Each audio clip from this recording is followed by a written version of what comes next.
আল্লাহর দেয়া নূর দিয়ে ওরা চিন্তা করেন, কোরআন দিয়ে চিন্তা করেন। আপনার ব্রেন ওরা নিয়ন্ত্রণ করেছে। ওরা খুব ভালো করে জানে, ওই দাজ্জাল এবং তার অনুসারীরা খুব ভালো করে জানে তাদের এজেন্ডার পথে সবচেয়ে বড় বাধা হচ্ছে যুব সমাজ, এবং অন্য যুব সমাজ না, মুসলিম যুব সমাজ। যারা মুসলিম, যারা আল্লাহ এবং তার রাসূলে বিশ্বাস করে, তাওহীদ সুন্নায় বিশ্বাস করে, এরা হচ্ছে এই দাজ্জাল এবং তার সভ্যতা এবং তার অনুসারীদের বিরুদ্ধে সবচেয়ে বড় বাধা। এটা ওরা খুব ভালো করেই জানে।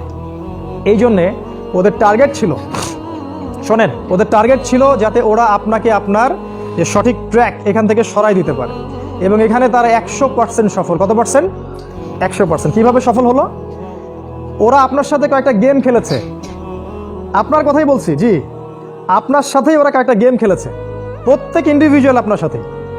আপনি ওটা বুঝতে পারেন নাই, আপনি ওদের ধোঁকা, এই গোলক ধাঁধা বুঝতে পারেন নাই। প্রথম যে কাজটা ওরা করেছে, আপনার জীবনের উদ্দেশ্য আপনাকে ভুলিয়ে দিয়েছে। আপনি জিজ্ঞাসা করেন নিজেকে, আপনি বলতে পারবেন না যে আপনার জীবনের উদ্দেশ্যটা এখন কি। যদি বলতে পারেন, এতটুকু বলবেন যে আমার জীবনের উদ্দেশ্য একটা বড় বাড়ি করা, বা একটা গাড়ি করা, বা একটা এইটা, একটা সেইটা। মানে আপনার জীবনের উদ্দেশ্য দুনিয়া, এক কথায় দুনিয়া, যেটার স্থায়িত্ব যে কোনো সময় শেষ হয়ে যাবে। আল্লাহ পাকের এক হুকুমে আপনি দুনিয়া থেকে কবরে চলে যাবে, শেষ।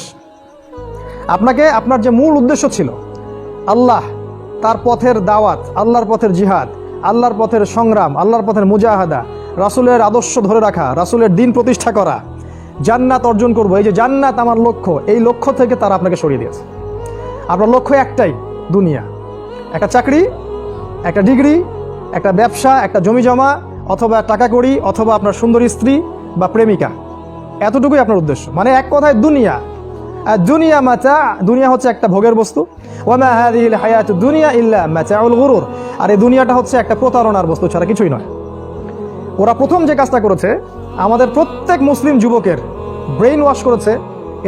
এদের জীবনের উদ্দেশ্য এখন দুনিয়া। এদের মধ্যে কেউই ইসমাইলের মতো জীবন দিতে চাইবে না আল্লাহর পথে, কেউ ইব্রাহিমের মতো সব ত্যাগ করে তাওহীদ নিয়ে হিজরত করতে পারবে না, এদের মধ্যে কেউই আসহাবুল কাহাফ হতে পারবে না। এরা সবাই নূহ আলাইহিস সালামের ছেলে হয়ে গেছে। কে হয়েছে? নূহ আলাইহিস সালামের সেই ছেলে যে বলছে আমি পাহাড়ে উঠে যাব, ঝড় যখন কেটে যাবে আমি আমার নেমে যাব। আল্লাহ পাক বলেছেন লাইসা মিন আহলিক, সে তোমার পরিবারের কেউ না।